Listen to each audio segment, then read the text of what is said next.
Audio Jungle. Audio Jungle.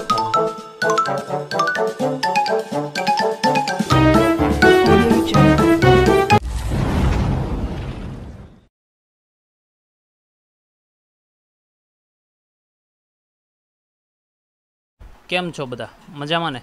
તો last લેક્ચરની અંદર આપણે એક ગેમ રમેલા હતા અને એના આધારે આપણે સાચું પરિણામ કોને કહેવાય એના વિશે આપણે માહિતી મેળવી હતી કે આપણી પાસે સાચું મૂલ્ય જો હોય તે સાચા મૂલ્યને આધારે આપણે કોઈ પણ માપન કરતા હોઈએ અને આપણે જે માપન કરીએ છીએ એમાં કેટલી ભૂલ આવી એટલે કે કેટલી એરર આવી, એ જે ભૂલ છે એને આપણે અનિશ્ચિતતા કહીએ છીએ કે એટલી અનિશ્ચિતતા કેટલી આવે છે. આપણે સાચું મૂલ્ય આપણું અહીંયા 2 ગ્રામ હતું વજન કરવાનું અને આપણે જે વજન કરીએ છીએ સરેરાશ 2.005 આવે છે, તો મતલબ 2.005 એમાં જે 0.005 છે એ આપણા માટે શું થઈ ગયું?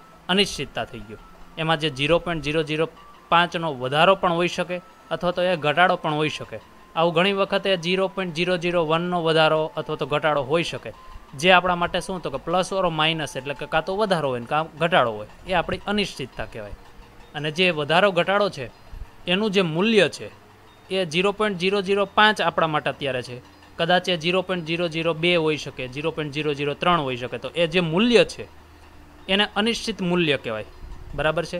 અને જે આપણું સાચું મૂલ્ય હતું એ આગળ જે આવે છે એની નજીકનું, જેને આપણે ત્રણે આ જે સંજ્ઞા છે સાચું મૂલ્ય અને અનિશ્ચિત મૂલ્ય, એની અંદર જે મૂલ્યનો આપણો જે તફાવત આવે છે કે જે સાચા મૂલ્યની નજીક જઈ રહ્યો છે એ આપણા માટે શું છે તો કે મહત્ત્વનું મૂલ્ય છે, એટલે કે સિગ્નિફિકન્ટ ફિગર, જેને આપણે અર્થસૂચક અથવા તો સાર્થક અંક તરીકે ઓળખતા હોઈએ છીએ, બરાબર છે. તો એની અંદર આપણે વાત કરીએ છીએ કે અર્થસૂચક અંક છે શું હકીકતમાં, તો કે આપણે પ્રાયોગિક કે ગણતરી કરેલ જે મૂલ્યો હોય એમાં રહેલી અનિશ્ચિતતાને અર્થસૂચક અંકોની સંખ્યા દ્વારા દર્શાવી શકીએ છીએ. એટલે કે આપણે અર્થસૂચક અંકો દ્વારા કેવી રીતે દર્શાવવાના છે, તો કે આપણે જે પ્રયોગ કરીએ છીએ અને ગણતરી કરીએ છીએ, તો આપણે અહીંયા પ્રયોગ પણ કર્યો અને ગણતરી પણ કરી. કે પ્રયોગની અંદર શું હતું તો કે તમને કહેવામાં આવ્યું પ્રયોગશાળાની અંદર કે તમારે 2 ગ્રામ જેટલું વજન કરવાનું છે, એટલે આપણે 2 ગ્રામ જેટલું વજન કરવાનો પ્રયત્ન કરીએ છીએ અને આપણે એના ગણતરી ચેક કરીએ છીએ કે સરેરાશ આપણું એટલું આવે છે કે નહીં. તો એ જે ગણતરી કરેલ એ મૂલ્ય મળ્યું એ કેટલું મળ્યું? સરેરાશ આપણે 2.005 જેટલું અહીં મળે છે.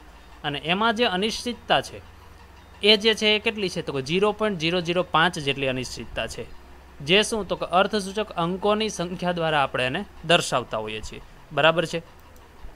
એટલે કે અર્થસૂચક અંક એ આપેલ એવી માહિતી છે જે આપેલ માહિતીના ખરેખર એટલે કે સાર્થક અંક દર્શાવે છે.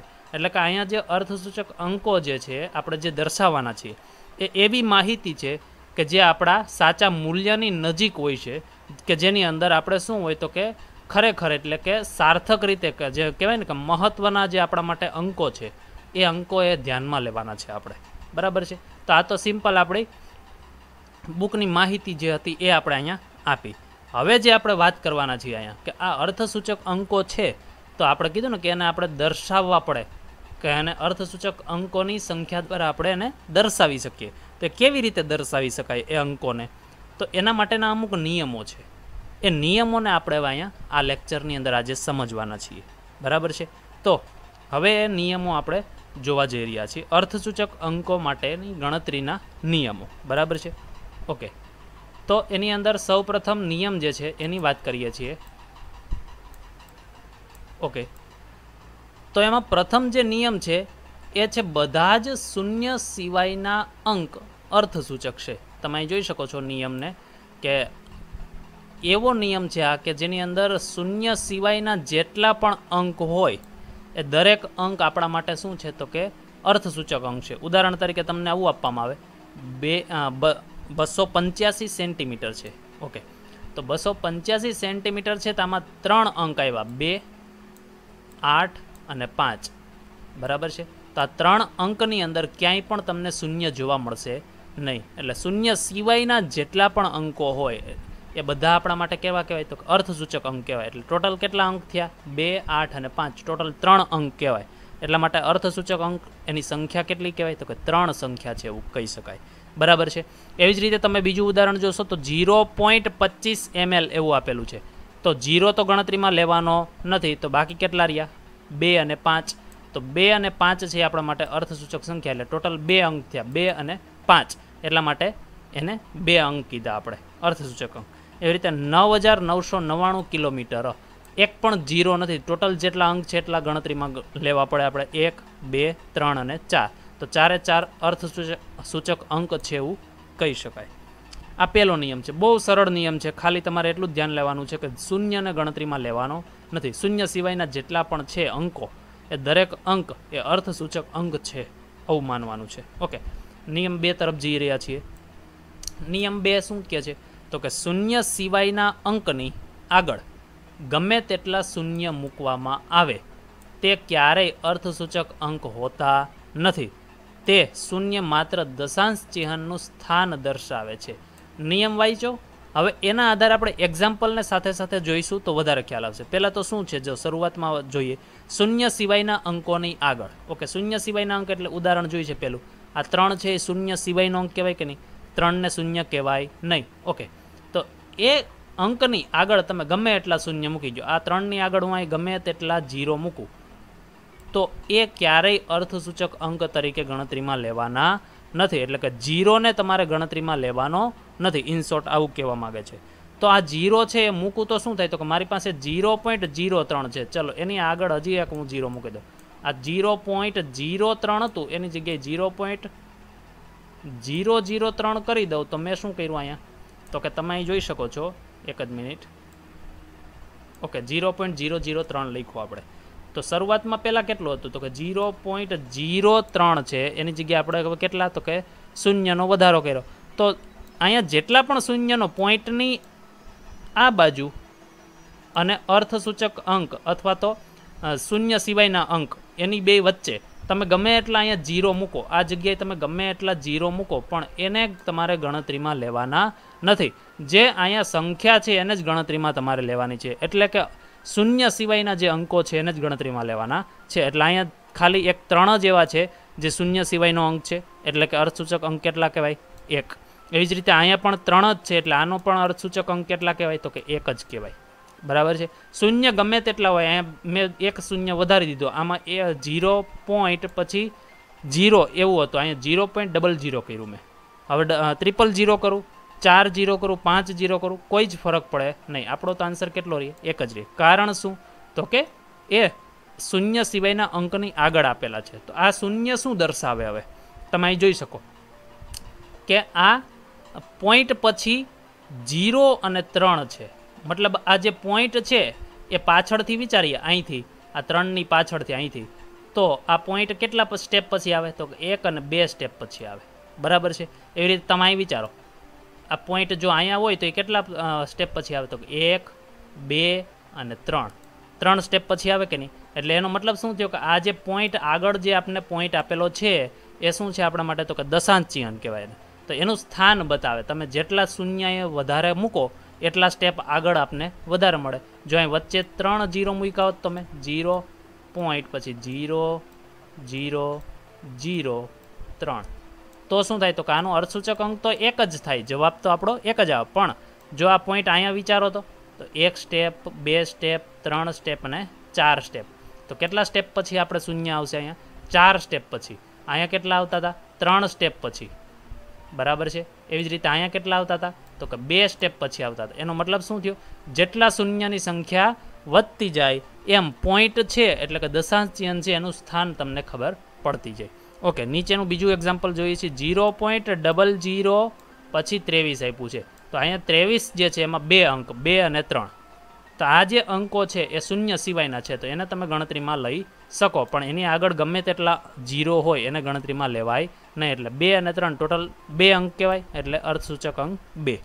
એવી જ રીતે ત્રીજું એક્ઝામ્પલ જોઈએ તો 0 વધી ગયા, જુઓ 0.000 થઈ ગયા, પછી 52 આપ્યું છે. છતાં પણ આપણે તો ગણતરીમાં આ 52ના જે 2 અંકો છે 5 અને 2 એને જ ગણતરીમાં લેવાના. આગળ ગમે તેટલા 0 આવે એને ગણતરીમાં લેવાના નથી. એટલે આના માટે પણ આપણા અર્થસૂચક અંક કેટલા? 2 જ થશે. ઓકે, આટલા સુધી દરેકને ક્લિયર છે? તો આ હતો આપણો નિયમ નંબર 2. નિયમ નંબર 1 શું હતો? તો કે શૂન્ય સિવાયના કોઈ પણ અંક હોય એ દરેકને આપણે અર્થસૂચક અંક તરીકે ગણતરીમાં લેવાના. નિયમ 2 શું હતો? શૂન્ય સિવાયના અંકની આગળ તમે ગમે તેટલા જીરો મૂકી દો, એ આપણા માટે કોઈ જ મૂલ્ય ધરાવતા નથી, એને આપણે ગણતરીમાં લેવાના નથી. બરાબર છે. બીજું, શૂન્ય સિવાયના, હવે ત્રીજા નિયમ તરફ જઈ રહ્યા છીએ. શૂન્ય સિવાયના બે અંકોની વચ્ચે જો શૂન્ય આવેલો હોય તો એ અર્થસૂચક અંક તરીકે ગણતરીમાં લેવો આપણે. બરાબર છે. ઓકે, તો પહેલાં હું આને ક્લિયર કરી દઉં છું એટલે તમને થોડોક વધારે ખ્યાલ આવશે. ઓકે, તો આપણે નિયમ 3ની અંદર એવી વાત કરી રહ્યા છીએ કે તમારે એવા પહેલાં તો બે અંકો સિલેક્ટ કરવાના કે જે શૂન્ય સિવાયના હોય. ચલો હું ઉદાહરણ તરીકે આપું છું કે હું 1 નંબર લીધો અને હું લઉં છું 2 નંબર. તો આ શૂન્ય સિવાયના મેં કેટલા અંકો પસંદ કર્યા? તો કે 2 અંક પસંદ કર્યા, એક 1 નંબર અને એક 2 નંબર. એની વચ્ચે તમે શૂન્ય જો લખો, આની વચ્ચે તમે શૂન્ય લખો તો જેટલા પણ શૂન્ય લખો એ દરેક છે એ અર્થસૂચક અંક તરીકે તમારે ગણતરીમાં લેવા પડે, કારણ કે આ મૂલ્યની ગણતરીમાં આવે. કારણ કે એકમ, દશક, 100, 1000, 10,000 એટલે 10,000 બે મૂલ્ય થઈ ગયું. એટલે આ જીરોને ગણતરીમાં લેવા પડે. આ ખ્યાલ આવ્યો? એટલે કે બે શૂન્ય સિવાયના કોઈ અંકો હોય એની વચ્ચે જો જીરો હોય તો એ દરેક જીરોને તમારે ગણતરીમાં લેવા પડે. અહીં ઉદાહરણ બીજું આ આપ્યું છે આપણે 9 અને અહીંયા જોશો તો 6, બે શૂન્ય સિવાયના અંકો છે, તો એની વચ્ચે 3 જીરો આવેલા છે, તો 3ને આપણે ગણતરીમાં લેવા પડે. ખ્યાલ આવ્યો? એટલે ટોટલ 3 જીરો અને 9 અને 6 એટલે ટોટલ સંખ્યા અંકની કેટલી થઈ? તો કે 1, 2, 3, 4 અને 5 એટલે અર્થસૂચક અંક કેટલા કહેવાય? એના 5. એવી રીતે બીજું ઉદાહરણ છે 2 અને 5 છે અહીંયા, તો એ 2 અને 5 છે એ જીરો સિવાયના અંકો છે, શૂન્ય સિવાયના અંકો. વચ્ચે 2 શૂન્ય છે, તો ટોટલ કેટલા થઈ ગયા આપણી પાસે અંકો? તો કે 2 શૂન્ય અને 2 8 ટોટલ 4 અંકો થઈ ગયા. એટલા માટે એને ગણતરીમાં લેવાનો. એટલે 4 છે આપણા માટે અર્થસૂચક અંક છે એવું કહી શકાય.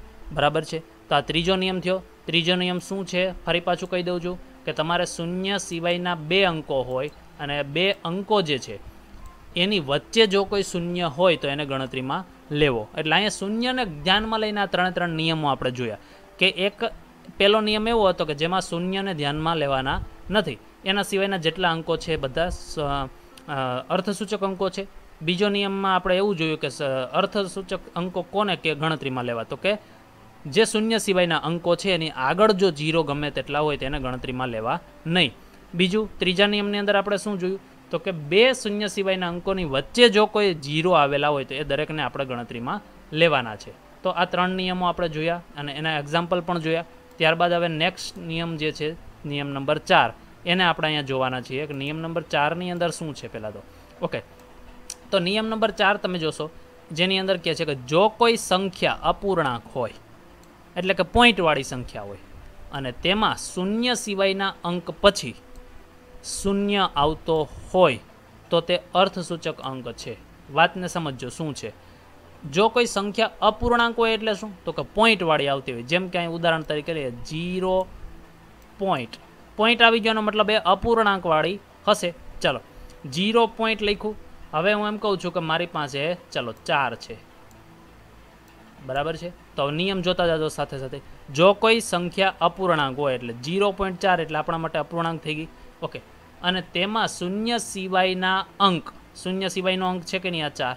ઓકે, એના પછી જો કોઈ શૂન્ય આવેલા હોય એટલે 4 પછી જો કોઈ શૂન્ય આવેલા હોય તો એને તમારે ગણતરીમાં લેવાના છે. એટલે એ જીરોને પણ અર્થસૂચક અંક જે છે એની ગણતરીમાં લેવાના. એટલે અહીંયા તમે જોશો તો અંક કેટલા થઈ ગયા? 4, પછી 1, 2, 3 અને 4 જીરો એટલે ટોટલ 4 જીરો અને એક 4ની સંખ્યા એટલે ટોટલ અંક કેટલા થયા? તો કે 5 અંક કહેવાય. અર્થસૂચક અંક આના કેટલા થશે? 5. બરાબર છે. નિયમ ખ્યાલ આવી ગયો. તો એ ઉદાહરણ બીજું જોઈએ અહીંયા કે 0.2 એટલે 2 કહેવાતો કે શૂન્ય સિવાયનો અંક અને એના પછી જો જીરો આપેલા હોય તો એને તમારે ગણતરીમાં લેવાના છે. એટલે 2 અને 2 એટલે એક સંખ્યા થઈ ગઈ અને 2 જીરો આ એટલે ટોટલ સંખ્યા કેટલી થઈ ગઈ આપણા માટે? 3 સંખ્યા થઈ ગઈ. એટલે અર્થસૂચક અંક કેટલા કહેવાય? 3. ખ્યાલ આવી ગયો દરેકને? ઓકે, આની અંદર જોશો તો આની અંદર આપણે ત્રીજો નિયમ જે છે આપણો જે બીજો નિયમ હતો એને પણ આપણે ધ્યાનમાં લીધો છે અને ચોથા નિયમને પણ આપણે ધ્યાનમાં લેવાનો છે. ઓકે, બીજો નિયમ શું હતો યાદ કરાવી દઉં ફરી પાછું. બીજા નિયમની અંદર આપણે એવું કહેતા હતા કે શૂન્ય સિવાયના અંકો હોય એની આગળ જો શૂન્ય લાગેલ હોય તેને ગણતરીમાં લેવો નહીં. એટલે તમે અહીં જોઈ શકો છો 1 અને 2 કેવા છે? શૂન્ય સિવાયના અંકો છે. એની આગળ અહીંયા શૂન્ય આપેલો છે આ, તો એને આપણે ગણતરીમાં લેવાનો નથી. બરાબર છે? ઓકે. તો અપૂર્ણાંક સંખ્યા છે અને એમાં શૂન્ય સિવાયના અંક કેટલા? તો કે 12. બરાબર છે? એની પાછળ 0 હોય તેને ગણતરીમાં લેવાના છે, એટલે આપણે એને ગણતરીમાં લીધા, જે નિયમ નંબર 4ની અંદર આપણે વાત કરી. એટલે 1 નંબર, આ બીજો નંબર અને આ ત્રીજો નંબર, ટોટલ અંક કેટલા થઈ ગયા? 3. એટલા માટે અર્થસૂચક અંક કેટલા કહેવાય? 3. ખ્યાલ આવી ગયો દરેકને? ઓકે. એની અંદર જ આપણે એક સ્ટેપ પછી આગળ વધીએ છીએ. જો કોઈ સંખ્યામાં દશાંશ ચિહ્ન આપવામાં આવેલું હોય, દશાંશ ચિહ્ન એટલે પોઈન્ટ આપવામાં આવેલું હોય અને જમણી બાજુ શૂન્ય આવેલ હોય તો તે અર્થસૂચક અંક છે. મતલબ શું? જો કોઈ સંખ્યામાં દશાંશ ચિહ્ન આપવામાં આવેલું હોય, તમે અહીં ઉદાહરણ જોશો તો ખ્યાલ આવશે. આ સંખ્યા છે, 100 લખેલા છે, પછી પોઈન્ટ આપેલો છે. પોઈન્ટ એટલે આપણા માટે કહેવાય દશાંશ ચિહ્ન, એ આપેલો છે આપને. અને પોઈન્ટની જમણી બાજુએ, પોઈન્ટની જમણી બાજુ એટલે કઈ? તો કે પોઈન્ટની જમણી બાજુ આ થાય. બરાબર છે? એટલે તમે વિચારશો તો સામેની બાજુ રહેશો તો પોઈન્ટની જમણી બાજુ આ થશે અને પોઈન્ટની ડાબી બાજુ આ થશે. આ કેવી રીતે થશે? તો કે તમે બોર્ડની સાથે ઊભા રહેશો તો. પણ હવે બોર્ડની સાથે ઊભા રહેશો તો આપને ખ્યાલ આવે? ના આવે. તો અહીંયા તમારે એ વસ્તુને ધ્યાનમાં લેવાની છે, જે આપણે સામેની જે સ્ક્રીન છે, એ સ્ક્રીન આપણા માટે જેમ છે એમ જ, આપણો જે જમણો હાથ અત્યારે હાલમાં છે એ જમણો હાથ કઈ બાજુ આવશે? તો કે આ બાજુ. આ આપણા માટે કેવું કહેવાય? જમણી બાજુ કહેવાય. અને આ આપણા માટે કેવી કહેવાય? તો કે ડાબી બાજુ. આ ખ્યાલ રાખજો બરાબર, હા? કારણ કે જમણું અને ડાબામાં બંનેમાં ફરક છે. સ્ક્રીનનું જમણું ડાબું નથી જોવાનું, આપણે આપણા માટેનું જે જમણી ડાબી બાજુ છે એ જોવાની છે. એટલે આપણા માટે અત્યારે તમે સ્ક્રીનની સામે બેઠા હોય તો સ્ક્રીનની સામે આપણો જમણો હાથ કઈ બાજુ આવશે? આ બાજુ. અને ડાબો હાથ કઈ બાજુ આવશે? આ બાજુ. એટલે આ ખાસ ધ્યાન લેવાનું છે. જો એ સ્ક્રીનનું તમે જોશો તો આ રીતે આમ જોશો તો એરા આવી રીતે આમ જશે, તો તમારો નિયમ અહીંયા તમને ખોટો જણાશે. પણ આપણે આ વસ્તુ ધ્યાનમાં લેવાની છે. આપણે આપણા હાથને ધ્યાનમાં લઈને જોવાનું છે, આ સ્ક્રીનને ધ્યાનમાં લઈને જોવાનું નથી. બરાબર છે? ઓકે.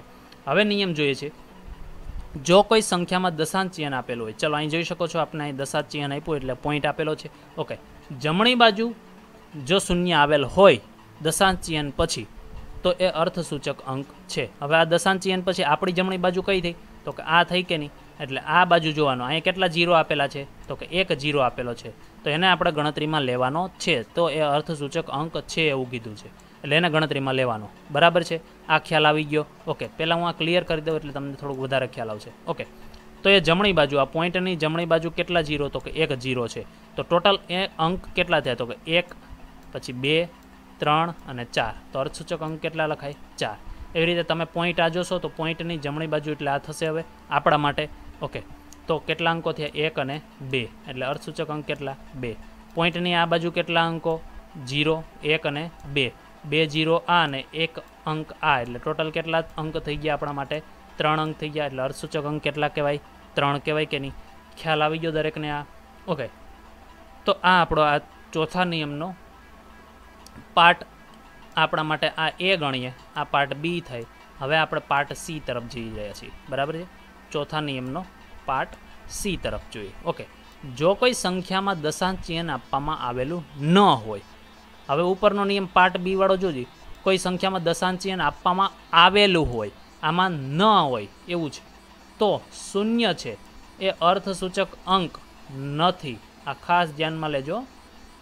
અહીંયા દશાંશ ચિહ્ન આપવામાં આવેલું હતું, તમે જોઈ શકો છો દરેકમાં પોઈન્ટ આપેલા હતા. આ દરેક જગ્યાએ તમે જોશો અહીંયા તો આ દરેક જગ્યાએ પોઈન્ટ આપેલા હતા તમને, પણ પોઈન્ટ આપેલો ના હોય તો તમારે શૂન્યને ગણતરીમાં લેવાના નથી. આ ક્લિયર કરશો તો તમને વધારે ખ્યાલ આવશે. હવે ઉપર અને આ નીચે જે નિયમ છે સમજો. આને કિંમત તમે ગણતરી કરો ને તો આની કિંમત તો 100 જ કહેવાય. 100.0 લખો એટલે કહેવાય શું? 100 જ કહેવાય. પણ અહીંયા તમે જુઓ પોઈન્ટ આપેલો નથી. તો પોઈન્ટ જો આપેલો ના હોય તો એની જમણી બાજુએ કે ડાબી બાજુએ જે શૂન્ય છે એને આપણે ગણતરીમાં લીધા નથી. ક્યારે? તો કે આ રીતની કોઈ સંખ્યા આપેલી હોય, સપોઝ આપણે આવું આપ્યું હોય 200, તો આ શૂન્યને ગણતરીમાં લેવાના નથી. શું કામે? અહીંયા આપણે દશાંશ ચિહ્ન આપેલું નથી. જો ના આપ્યું હોય તો.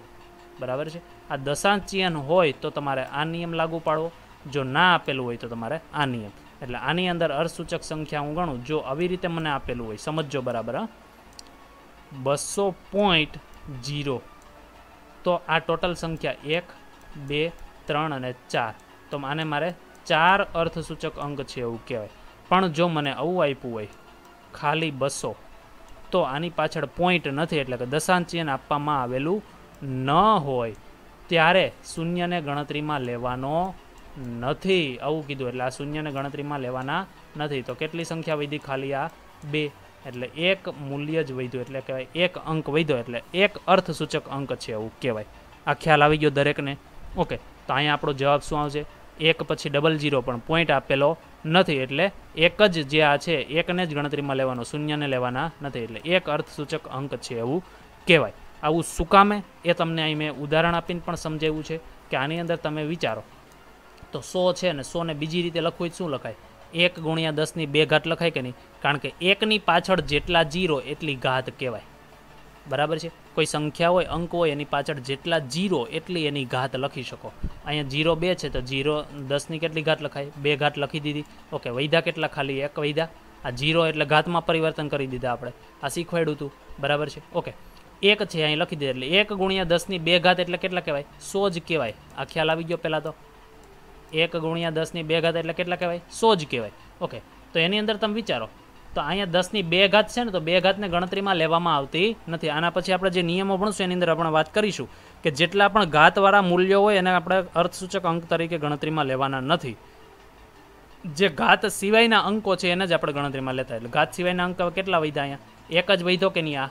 આ 1, તો એટલા માટે આનો અર્થસૂચક અંક કેટલો આવે? ખાલી 1 જ આવશે. આ ખ્યાલ આવી ગયો દરેકને? તો આ નિયમને બહુ શાંતિથી તમારે સમજવાના છે. આના એક્ઝામ્પલને બધું સોલ્વ કરવાનું આવશે આપણે, એટલે બહુ શાંતિથી તમારે આ નિયમોને સમજવા પડશે. દરેકને આ વસ્તુ ક્લિયર છે પહેલાં તો? ઓકે, તો હવે આપણે નેક્સ્ટ નિયમ તરફ જોવા જઈ રહ્યા છીએ. પછીનો જે નિયમ છે 4 નંબરનો, સી, આપણે ABC વાત કરી હતી, તો આ ડી આપી દઈએ આને. ઓકે, તો 4 નંબરનો આપણે ડી છે એની અંદર વાત કરીએ છીએ. આ ડી નંબર આપી દઈએ આપણે આના માટે. ઓકે, જેની અંદર વાત કરીએ, જો કોઈ ચોક્કસ સંખ્યા આપવામાં આવે તો તેને અનંત સાર્થક અંક હોય છે. આનો મતલબ શું થયો?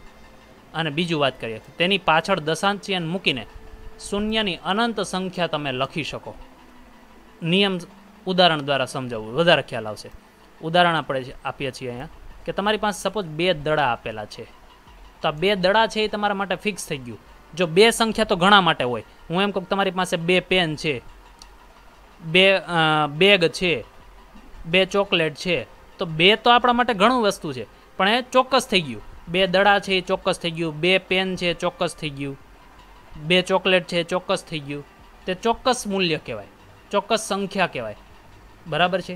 તો એવી જો ચોક્કસ સંખ્યા આપવામાં આવી હોય તો એ જે સંખ્યા છે એ સંખ્યા, એટલે કે આપણે અહીં કીધું 2 દડા છે, તો એ જે ચોક્કસ સંખ્યા છે એની પાછળ તમે પોઈન્ટ મૂકી પછી 0 જેટલા લગાડતા જાઓ એ પ્રમાણેની અર્થસૂચક સંખ્યા બની શકે. જો આ 2 લખ્યા મેં, તો આ 2ની પાછળ મેં એક પણ પોઈન્ટ લખેલો નથી, તો એનો અર્થસૂચક અંક કેટલા કહેવાય? 1 જ કહેવાય. આ 2ની પાછળ એક પોઈન્ટ પછી મેં 0 લખ્યો, તો પોઈન્ટ પછી 0 જમણી બાજુ આવે ગણતરીમાં લેવાનો. આવો નિયમ આપણે ભણી ગયા હમણાં. એટલે કેટલાક અંક થઈ ગયા? 1 અને આ 2, એટલે અહીંયા અર્થસૂચક અંક કેટલા થઈ ગયા આપણા માટે? 2. હવે જો હું પોઈન્ટ પછી 2 0 મૂકું તો અંક કેટલા થાય ટોટલ? 1, 2, 3. તો ટોટલ અંકો અર્થસૂચક અંક કેટલા કહેવાય? 3. 4 0 મૂકું તો 3 0 મૂકું તો 4 સંખ્યા થાય. આવી રીતે અનંત 0 મૂકી દો પોઈન્ટ પછી, તો અર્થસૂચક અંક કેટલા આવી જાય? અનંત આવે કે ના આવે?